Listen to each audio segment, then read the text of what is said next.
when we believe in ourselves, right? When we believe that we can do something, not simply because we affirm it or because we pretend that we believe it, but because we know the truth of who we are. We know the truth of who we are, and we know how our spiritual principles unfold and support us. So we've been talking about this all month.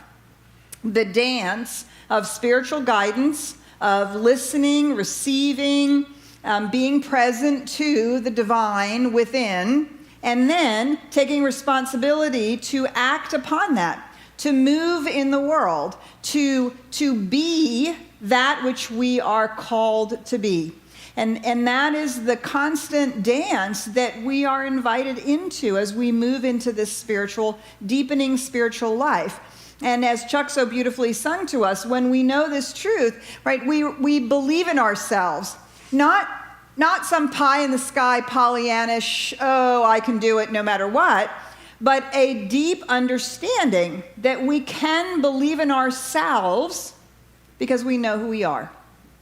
And we understand the creative process. And we're using it in our lives.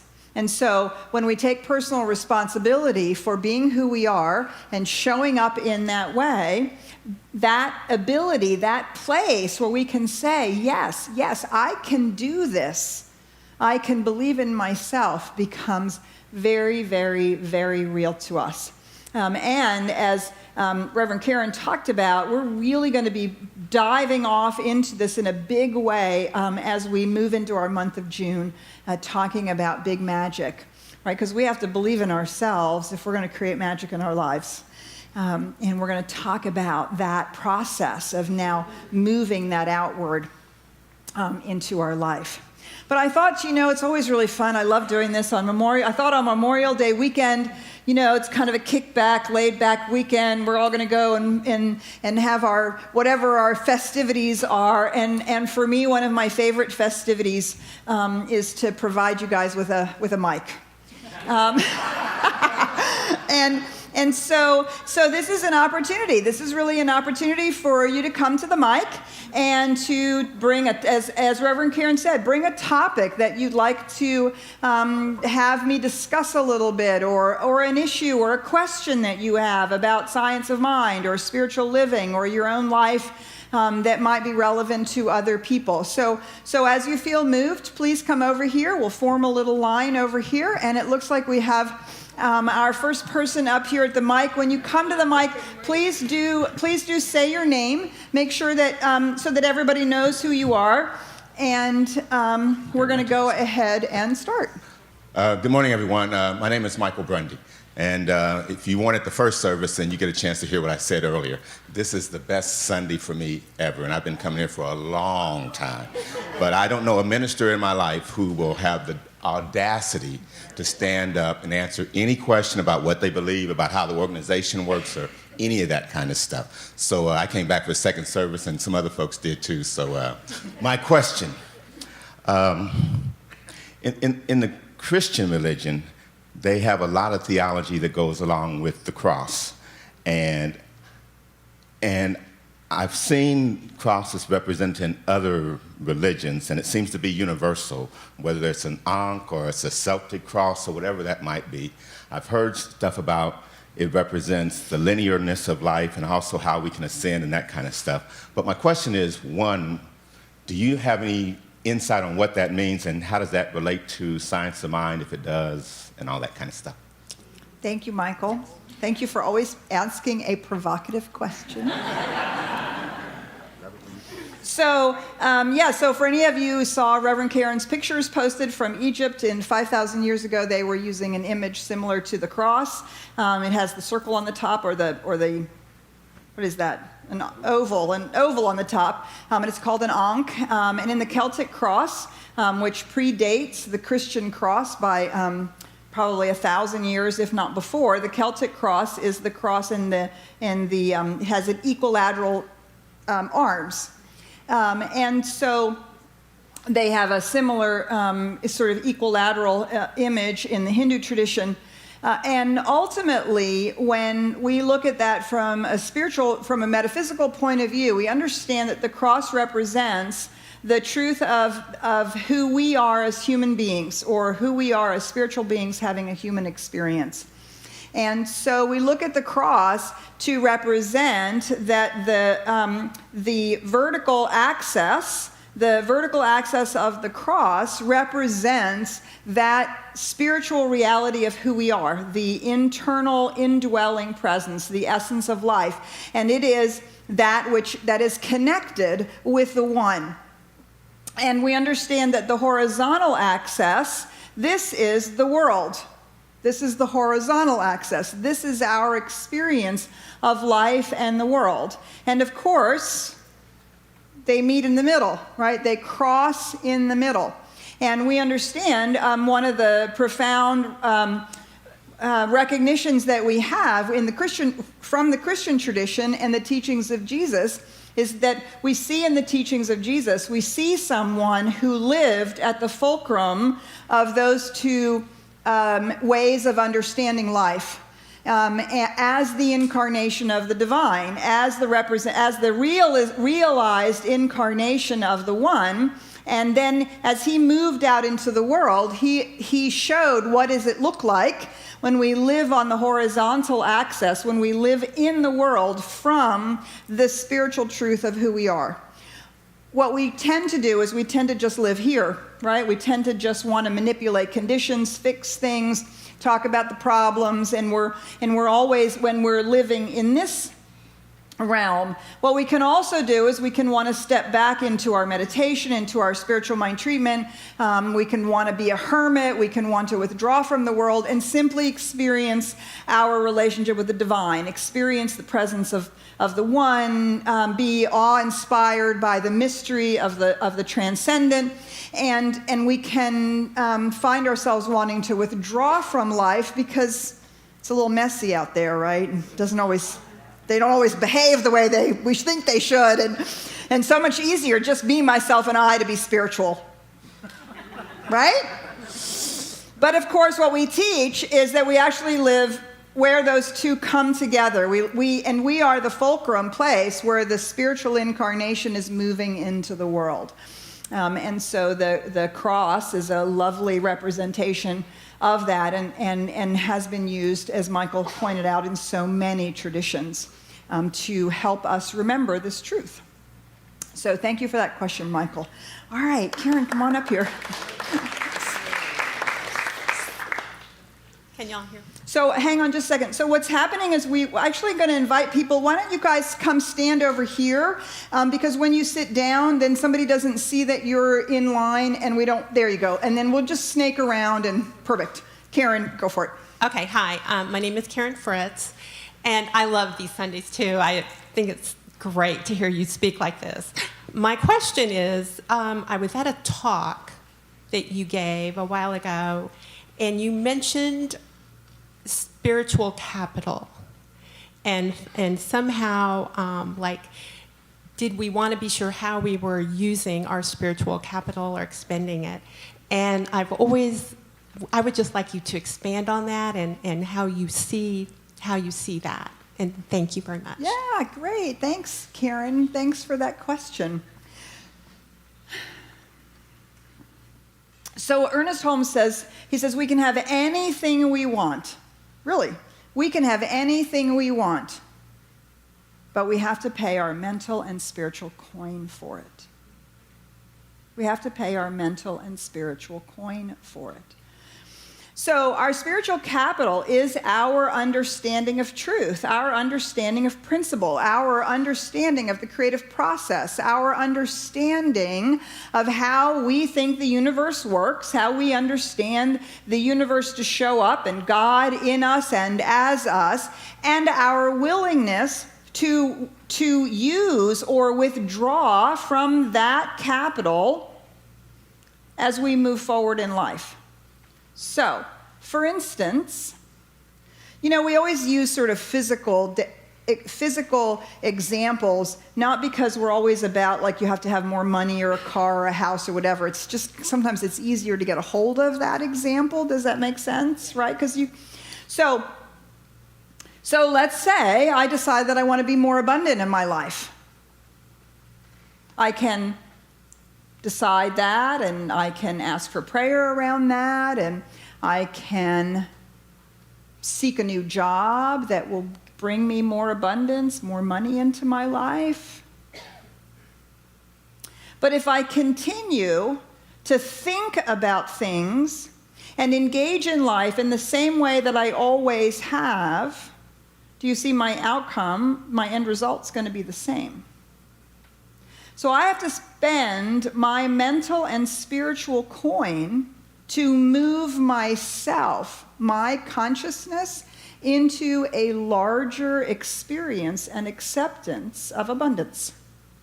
I have to use my spiritual coin in a disciplined manner so that as I move towards abundance and all of a sudden I have an unexpected bill, my car needs a new tire or something happens, that I don't immediately fall back into a more limited way of thinking.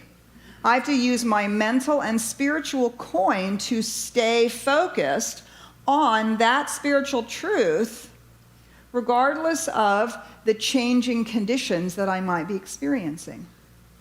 And so our spiritual capital is the reserve that we have in our consciousness to believe in the truth that we believe in. And every time we withdraw from our capital, right, we're spending our spiritual coin and our mental coin, which is like our spiritual and mental activity, to stay focused, to stay connected, to stay convinced of the spiritual truth,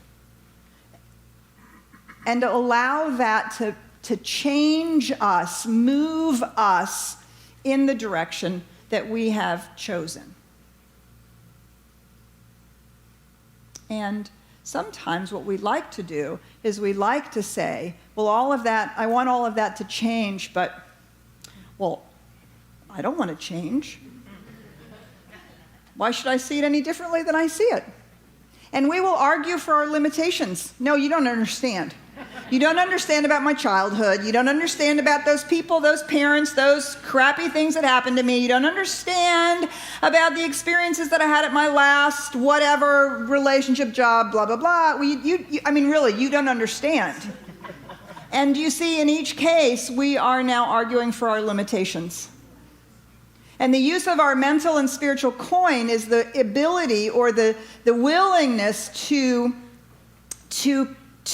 discipline ourselves to speak truth to the best of our ability. All right. Thank you, Karen. That was a great question. All right.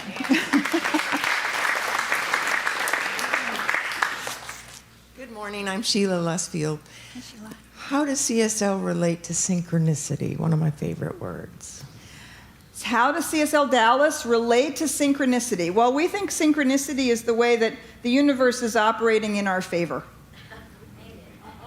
Right? That's because we don't always, our job is not to make something happen. Our job is to decide on what the end result is. And then the universal power and presence, it moves us, and it can rearrange the very molecules of the universe to move us in that direction. That's its job, right? That's the creative process. That's how we understand evolution is taking place and how all of the trajectory of life is moving forward. And so when we place ourselves in the stream of that and we seek an end result, then the universe shows up as the unexpected, the synchronistic, the, wow, look at that. Who knew it was going to be that way, that it was going to all come together? So synchronicity is just, God in disguise. I'm Mark Starr, and my question for you, Dr. Petra, is what is a defining moment in your life where you either surrendered or had somebody take a stand for you to transform in prosperity, spiritually, and physically? Okay, wait. So there was something about that question that, can you say that question again? That felt very large, so I'm trying to get my hands around. A defining moment in your life where somebody helped you elevate spiritually, physically, and mentally. Maybe where you felt stuck in a mental equivalent or less than. And a defining moment where someone helped me? in all of those areas? Or one of those areas. Oh, okay. Okay. I know. Yeah.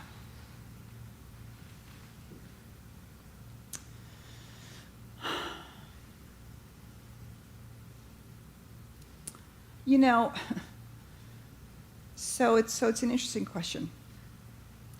I don't know how many of those kinds of defining moments I've had. Somebody said it at the first service, you have to be sort of like a pit bull around this stuff.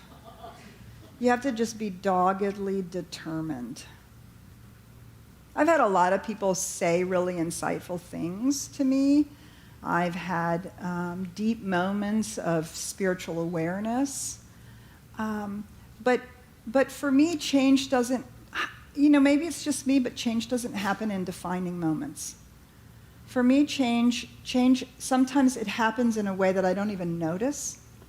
And I'm sort of down the road, and all of a sudden I look back and I think, wow, it's really different. Wow, my life is really different.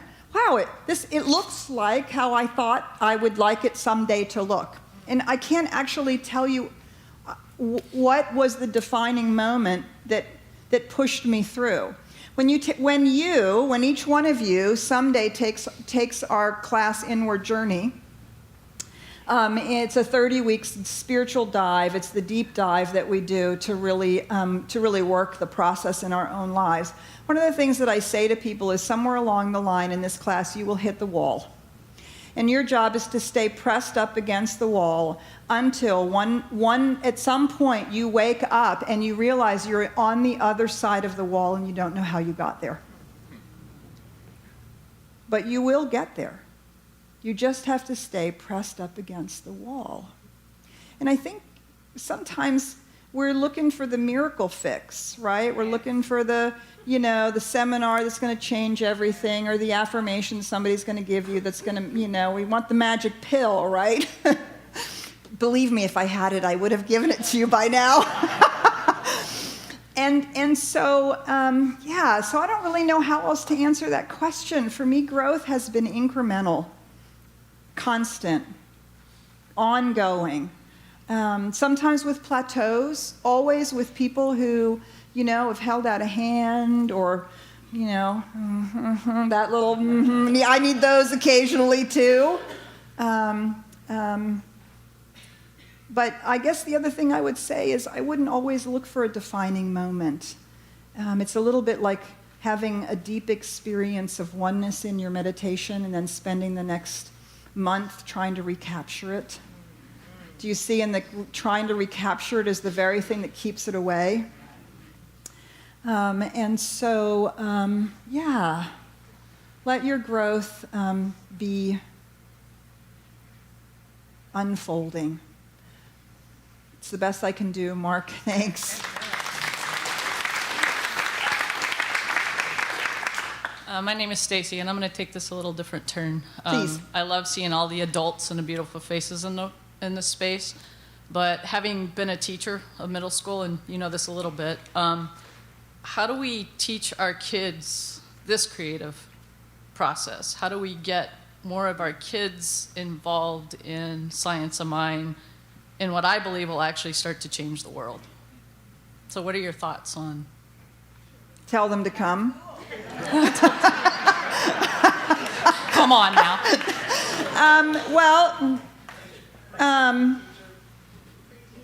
Preteen teacher. She's. So Stacy, I'm not sure. How do we do that? Well, how do we get people to come in the doors to know this spiritual, magnificent teaching in the first place? Right? That's the job of each and every one of us. Each and every one of us to be so proud of our spiritual home, to be so convicted of our spiritual principles, to be so deeply entranced with what this has done with our own lives that we tell everybody. Tell everybody, drag them in off the highways and byways. We have people in this community that bring children from their neighborhood. They just bring them. They just, my son, my nephew, Mike comes. Oh, you want to come too? Oh, you want to come too? Yeah, she's now bringing them by the carload. I'm serious. You want to know how to reach them. It's our individual jobs, right? We do the best we can, and I'm not going to steal Reverend Karen's thunder. She'll have an announcement in the next couple of weeks about how we seek to communicate out into the world better and better and more. But ultimately, what speaks is our lives. The greatest testimony that you have to your spiritual life and to your spiritual conviction is your life. And sharing that with others and saying, really, this is great. I really want you to come. We're so afraid of offending people. We're so afraid of how they're going to disagree with us, or that they're going to ask us questions, and we're going to feel like it's an antagonistic space potentially. That what we do is, in seeking not to offend, we say nothing at all. And so how do we bring this to people and to children? Is we share it. And we share it. And we talk about it. And we invite people over and over and over again. Because, as Stacy, as you know, I think this is the best thing since sliced bread. I was fortunate enough, I found science mine when I was 17. If only I had found it when I was 10. Or 5, right? Or 4, or 1. And so, bring them in. Bring them in, and we will train them, and we will teach them and support them, and send them out into the world as little memes of light. Yeah, thanks. Hi. I'm JL, soon to be Summers. Okay, my question is this. I came from a spiritual background, and all of my answers I ever wanted came from the Bible. We don't use the Bible much here. So, in saying that, what's hard for me to overcome is the fact that I used to be able to blame wickedness in the world on the devil, on Satan. And a new understanding that we all are manifestations of God, I find it hard to understand why there's so much wickedness in the world. And who do I blame for that? I know, by God, we want that, somebody to blame. I have a fabulous button on my desk in my office. I don't really show it to very many people, but it says, "I didn't say it was your fault. I just needed someone to blame."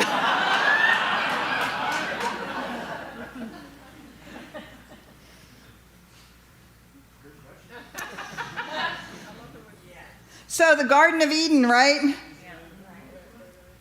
What does Adam say? Eve made me do it. What does Eve say? The snake made me do it.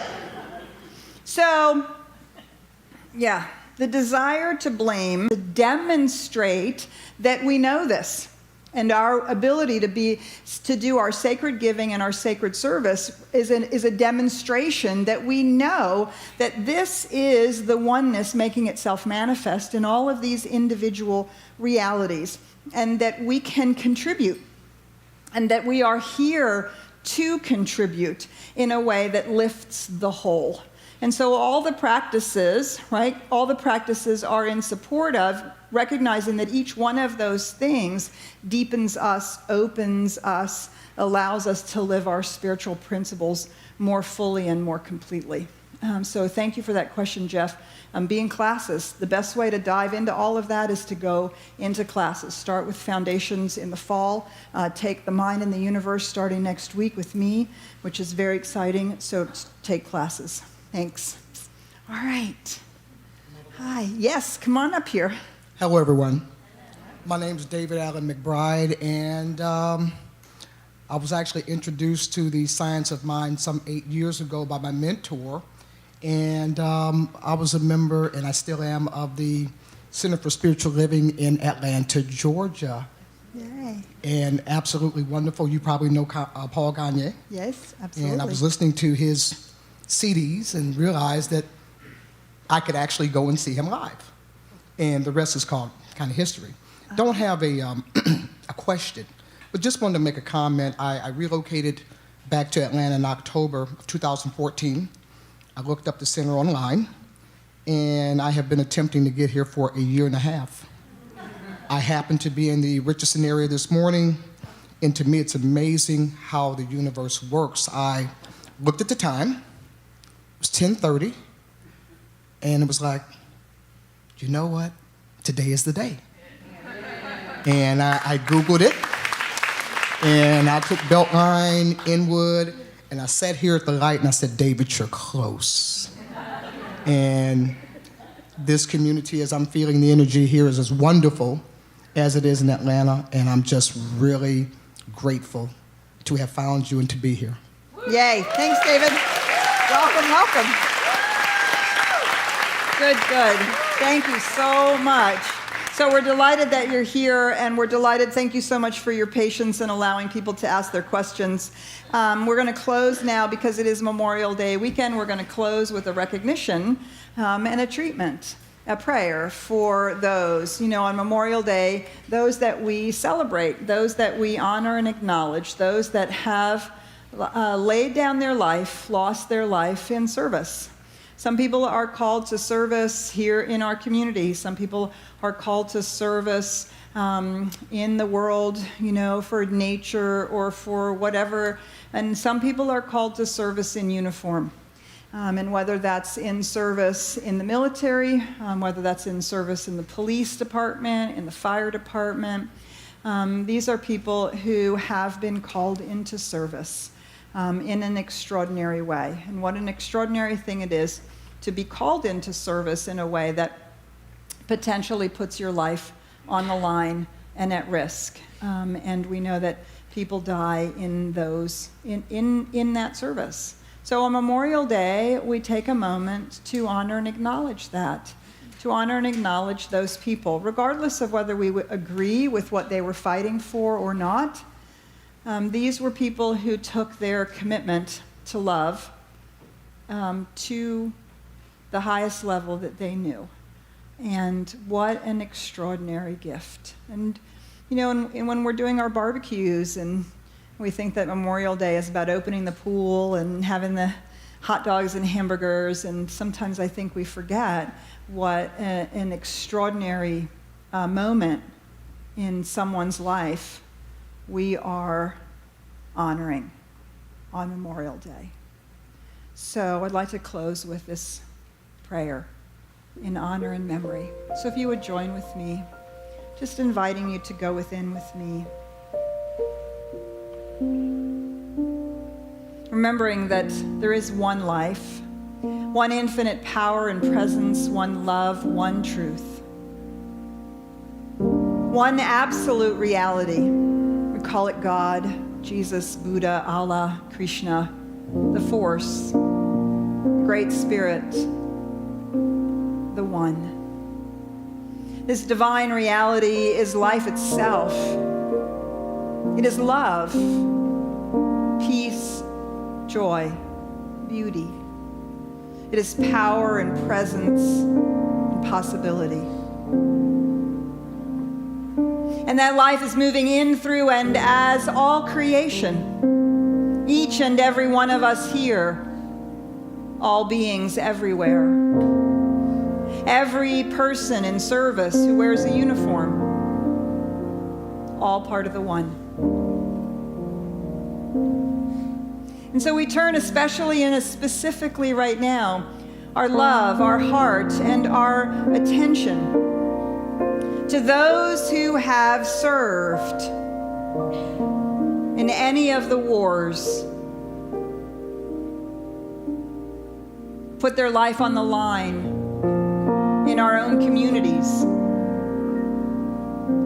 and that have lost that life in that service. We take this moment of gratitude, of blessing, of honoring. For these moments of service were acts of love, profound acts of courage, and a willingness to allow that love to show up in the unique way that each individual has done so. So So I invite you right now to simply call to your mind anyone in your family, your immediate family, your extended family, not how many generations back, it doesn't matter, who has given their life in service. Call them to mind and see the love, the honor, the desire to serve that was being expressed. And we can imagine now that there are communities all over the United States today, families everywhere in the United States whose lives have been touched in this way, who have someone to remember. So we join with all of them in this blessing, because what we know is that no life is in vain. No gift of service, no act of love is in vain. And because we know this is true, we also know that that life continues. That while the body has been laid down, the life was given in this service, that soul has gone on. That love has continued to shine, and that desire to give and to serve has continued to bless wherever each one of those souls has gone. And the light of love has continued to shine and to burn brightly. And in this way, we know that no life can be lost. It only moves from our sight and our hearts into a greater reality. So for the gift of love and service, let us this day be grateful. In honor, in memory, feeling blessed by the gift of each one of these lives, let us in turn be a blessing. We celebrate it in gratitude, and we say together, and so it is.